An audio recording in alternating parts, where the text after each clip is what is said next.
Shin ka taɓa jin labarin zazzabin da ke illata ƙashi, wani zubin har ya karya ƙashi? Ana kiransa da suna dengue fever. Ba zazzabi ba ne kawai na yau da kullum, ita ma cuta ce da take yaɗuwa ta hanyar cizon sauro, nau'in Aedes species wanda yake yawo da rana. Ta yaya za ka gane nau'in zazzabin? Alamominsa sun haɗa da zazzaɓi mai zafi, ciwon kai mai tsanani musamman bayan idanu, tare da ciwon gaɓoɓi da tsokoki musamman ta ciki. Shi yasa a kimiyyance ake kiransa da suna bone break fever. A wasu lokutan yakan haifar da ƙurajen fata da kuma zuban jini ta hanci. Cutar dengue fever tana da haɗari sosai domin tana iya rikidewa zuwa zazzaɓi mai sa zuban jini, kuma babban abin dubawa shine maganin zazzabin cizon sauro wato malaria baya warkar da cutan, domin ita ƙwayan cutan virus ne yake kawo ta.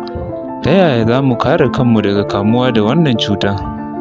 Ta hanyar tsaftace muhalli tare da zubar da duk wani gurɓataccen ruwa a duk inda yake.